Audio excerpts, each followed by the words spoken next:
Hola a todos y todas, en esta serie les presento los ejercicios que hago como tatuador aprendiz para subir mi nivel de tatuaje. El año pasado comencé a subir todos los ejercicios en mi Instagram y vi que mucha gente estaba interesada en hacer este tipo de ejercicios y aprender de ellos. Es por esto que escribí un libro que se llama 66 días para aprender a tatuar como los dioses, en el cual recopilo todos estos ejercicios, prácticas y conocimientos que he adquirido de otros tatuadores y artistas en un libro netamente de ejercicios prácticos. La idea es que con este libro puedes hacer un ejercicio diario que te ayudará en tu camino para llegar a tatuar como los dioses. En este video te voy a estar mostrando y compartiendo mis aprendizajes del día 6 al 11. Y si te motivas a iniciar estas prácticas, puedes encontrar el libro en el link que te dejo en la descripción. Es un libro digital disponible para todo el mundo. Sin más, vamos con la práctica del día 6. Pirámides en 3D. Los 5 días anteriores que puedes ver en mi primer video consistieron en aprender a trazar líneas rectas y curvas, que son la base de cualquier dibujo. Desde ahora empezamos a aprender las estructuras básicas de un diseño. Estas habilidades son necesarias para que el diseño en general tenga sentido, las sombras queden bien ubicadas, haya una correcta distribución y proporciones de los objetos, entre otras cualidades que hacen que un diseño de tatuaje se vea de primer nivel. Este es el primer acercamiento en el libro para construir formas tridimensionales y es especialmente útil ya que te ayuda a familiarizarte con los conceptos de aristas, alturas, lados, caras, perspectivas, etc. de una manera muy simple y bastante entretenida a mi parecer. La gracia de las pirámides es que nunca realmente están mal construidas. Su forma da mucho para experimentar, entender cómo funcionan los ángulos y las proporciones dentro de la estructura. Creo que aprender desde la base es uno de los pasos más importantes para cualquier cosa que quieres ser bueno o buena. Personalmente me pasaba que siempre dibujé relativamente bien, pero nunca pude ir un paso más allá del típico diseño de florcitas que tanto me acomodaba. Es ahí donde me di cuenta de la importancia de adquirir habilidades básicas y conocer los fundamentos del arte, ya que es a través de ellos que vas a poder lograr crear diseños buenos, interesantes y originales. Saber copiar un referente sin dudas es una habilidad en sí, que es muy necesaria también, pero nada potenciará más tu arte que el hecho de que entiendas qué está pasando y por qué lo que estás haciendo funciona o no para el diseño. De esta manera sabrás cómo mejorar, cómo corregir los errores o qué decisiones tomar para que tu diseño quede como tú lo proyectas en tu mente. Entender esto me ha ayudado a adoptar otra mentalidad al momento de practicar. Una mentalidad donde no solo estoy mejorando mi calidad de dibujo, sino que estoy creciendo como artista, viendo las cosas de otra manera y adquiriendo nuevas habilidades cognitivas. Volviendo a la práctica, este ejercicio se trata de hacer las pirámides de base cuadrada y de base triangular. Como dije antes, las pirámides nunca están realmente mal hechas, ya que existen 1000 maneras de poder hacer su forma. Sin embargo, existen dos conceptos claves que debes manejar durante este ejercicio: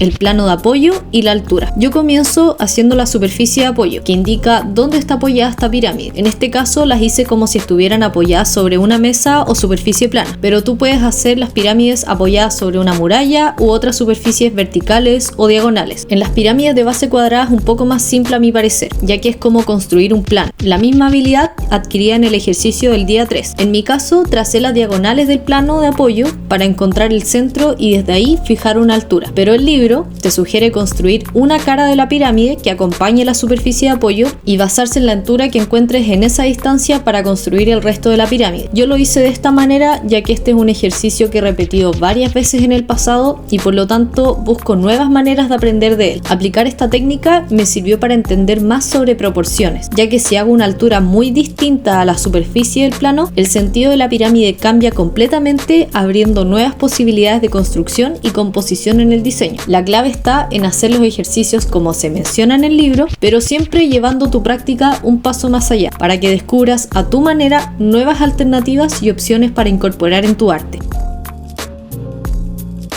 Terminamos el día 6 y pasamos al día 7 sobre los puntos de vista. Los puntos de vista son desde donde ve el espectador la escena que estás dibujando, desde arriba, el medio o abajo. Cada punto de vista tiene su propia estructura y le aporta un sentido y personalidad a tu diseño. Por ejemplo, desde un punto de vista abajo ves la figura engrandecida. como un edificio muy alto mirado desde la calle. Todo va a depender de dónde posiciones el espectador frente a los objetos de tu dibujo. Adicionalmente, esto genera una relación entre el observador y la hoja de papel, ya que involucras a este dentro de tu obra. El objetivo de este ejercicio es entender cómo funcionan los 3 puntos de vista básicos. También es el primer acercamiento al concepto de perspectiva, ya que para crear un punto de vista se requiere entender las formas básicas tridimensionales y el sentido de la perspectiva según el plano observado. Para este ejercicio comenzaremos con los cubos. En el punto de vista alto se ve el plano superior, en el punto de vista medio se ve 1 o 2 caras de frente y en el punto de vista bajo se ve el plano inferior del cubo. Este ejercicio es bastante simple, pero me llamó la atención todo lo que aprendí de él. En primer lugar, personalmente nunca me había adentrado a explorar otras posibilidades que no fueran el punto de vista del frente. Todos mis dibujos eran literalmente mirar un objeto en la hoja de papel. Ahora que he ampliado mis conocimientos, agregué a mi paleta de decisiones artísticas el concepto de punto de vista. Cuando antes era algo que ni siquiera se me pasaba por la cabeza, hoy es algo que decido antes de empezar un diseño. En segundo lugar, me ayudó a superarme, ya que los primeros intentos salieron bastante mal. Y la verdad es que no entendía por qué. Una vez que terminé y pude verlo todo completado, logré entender qué era lo que había salido mal. Hay algunos cubos que se ven extraños porque la perspectiva horizontal no estaba bien aplicada. Lo importante de esto es que pude entender dónde estaba el error, por lo que la próxima vez sabré cómo mejorarlo. Y en tercer lugar, me ayudó mucho a mejorar mi habilidad de entender la información, ya que son muchas variables las que hay que tener en juego y muchísimas líneas que se intersectan unas con otras. Puedes fácilmente confundirte o marearte. Hay que mantener la concentración y el foco para terminar con éxito este ejercicio. La parte más importante de cada ejercicio es la concentración. En realidad, practicar no sirve de nada si no estamos aprendiendo e interiorizando los conocimientos de la práctica. Para esto, es necesaria la concentración. Es a través de ella que la información entra, se procesa y se almacena en nuestro cerebro. Desde entender la lógica y la dinámica de cada ejercicio, hasta adquirir los movimientos de la mano, el brazo, incluso el cuerpo o los ojos, como también sacar conclusiones adicionales y tus propios métodos que se ajustan a tu manera de crear arte. Mantén el foco en cada sesión para sacarle el mayor provecho a tus sesiones de práctica.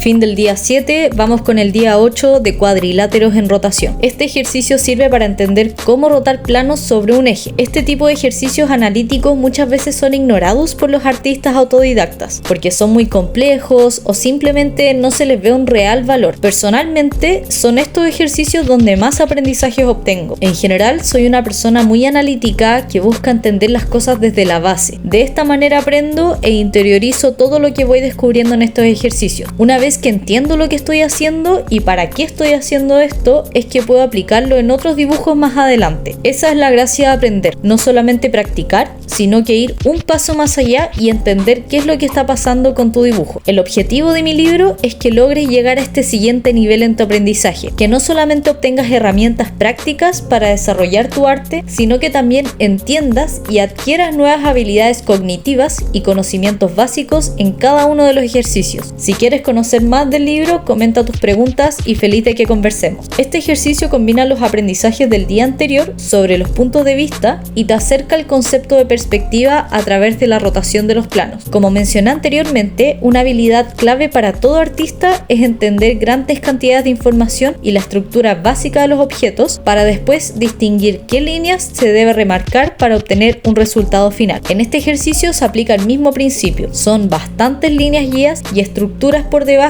que finalmente solo es una ayuda para construir los planos finales. De esta misma forma, algo que me vas a escuchar repetir muchas veces de aquí en adelante es el concepto de estructura. Es muy importante armar una estructura sólida para que todo tu dibujo se entienda desde la base. Los detalles van al final. Primero siempre debes preocuparte de tener una buena estructura y todos estos ejercicios iniciales apuntan a los fundamentos de esta estructura. Este ejercicio no es tan complejo como parece. La clave está en entender qué está pasando con el plano cuando rota. A mayor ángulo de rotación, mayor es el foreshortening de un lado. Disculpen, no encontré una traducción exacta al español. Básicamente, el foreshortening es la distorsión que se genera a uno de los lados del objeto cuando éste se aleja en el plano. Si te fijas, el lado que está más cerca del eje de rotación es más corto que el lado que está más lejos, o sea, más cerca a nosotros. Esto es literalmente el foreshortening, que un lado sea más corto que el otro. En segundo lugar, siempre hay que simplificar los procesos. Si bien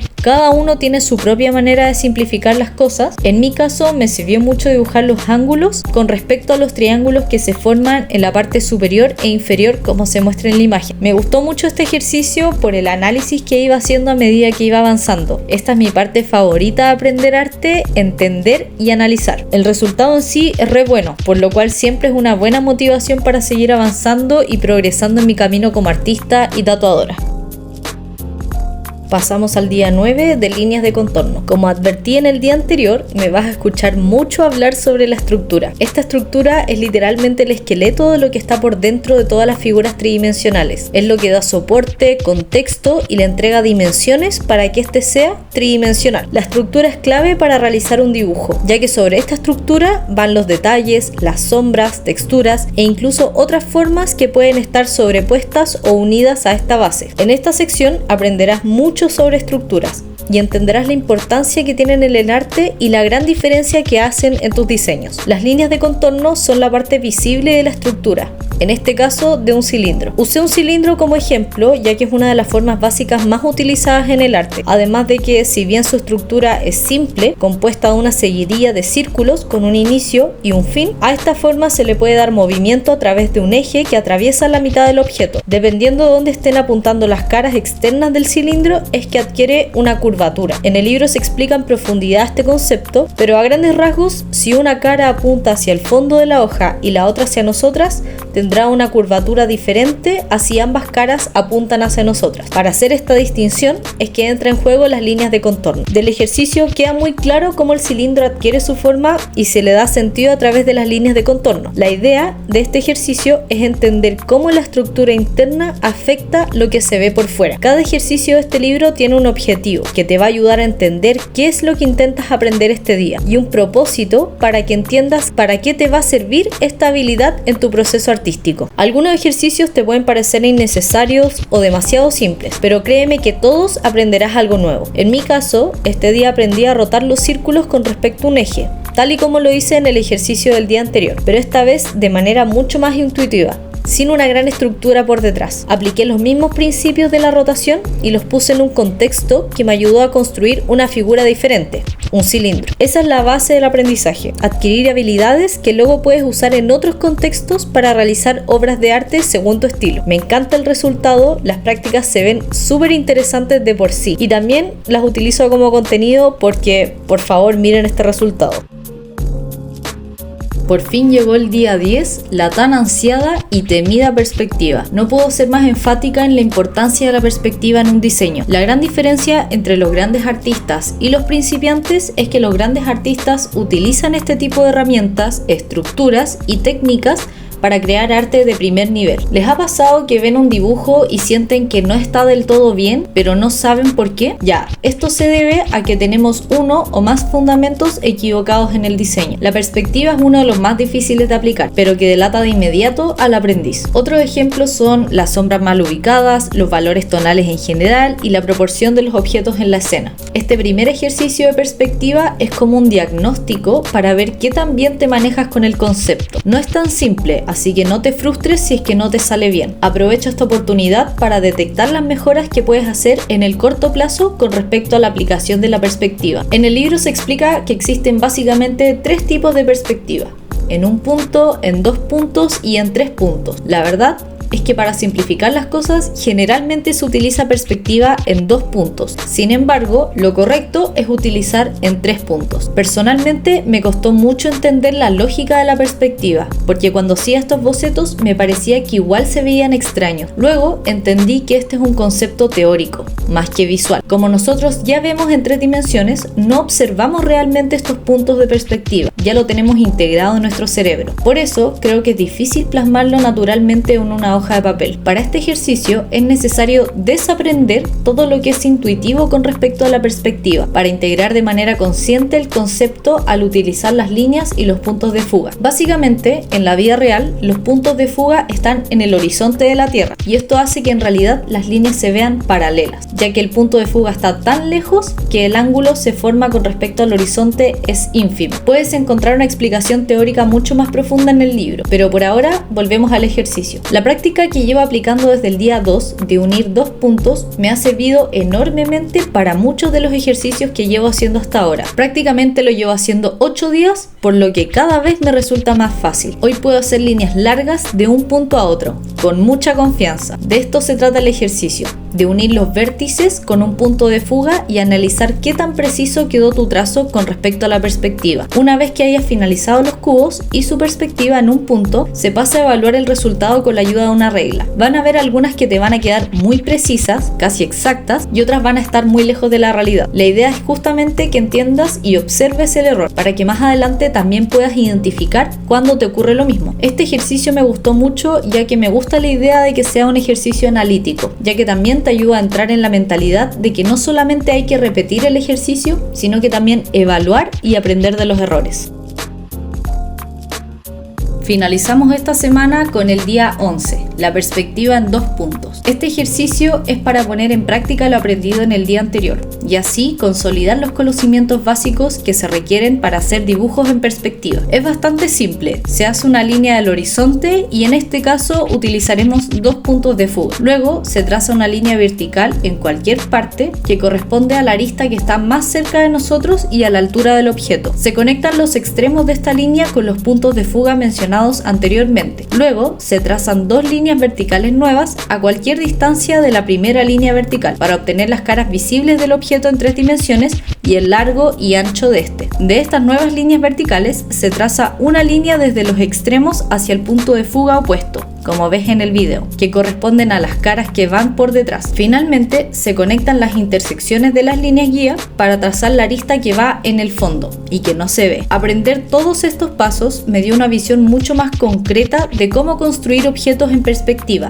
y para qué se utilizan los puntos de fuga. Este libro está pensado para hacerse en orden cronológico, por lo que me resultó muy útil primero entender de qué se trata la perspectiva y cómo proyectar un objeto hacia un punto de fuga, como aprendí en el día 10, para luego entender cómo construir un objeto en perspectiva, como se aprende en el día 11. Una vez que adquieres esta habilidad, realmente se hace más fácil, y les adelanto que para el ejercicio del día 12 será lo que más van a utilizar, y les va a terminar cuadrando todo lo que he mencionado hasta ahora. Algo relevante de la perspectiva es que podemos jugar con ella para crear distintos efectos en el dibujo. Como mencioné anteriormente, nuestro cerebro está acostumbrado a cierta perspectiva estandarizada, por así decirlo. Sin embargo, en un dibujo podemos distorsionar los objetos y hacerlos parecer enormes o más profundos dependiendo de dónde posicionamos los puntos de fuga. Mientras más cerca estén los puntos de fuga uno de otro, se genera una mayor distorsión del objeto. En el arte tenemos el total control sobre estas reglas, por lo que pasan a ser parte de las decisiones artísticas que le damos a un diseño para obtener un resultado. Este concepto se utiliza mucho en la animación para darle más énfasis a ciertos objetos o generar más sensación de movimiento. Te invito a que te fijes cómo se utiliza este concepto de perspectiva en las series o películas que ves. Adquirir esta habilidad no es solo aprender,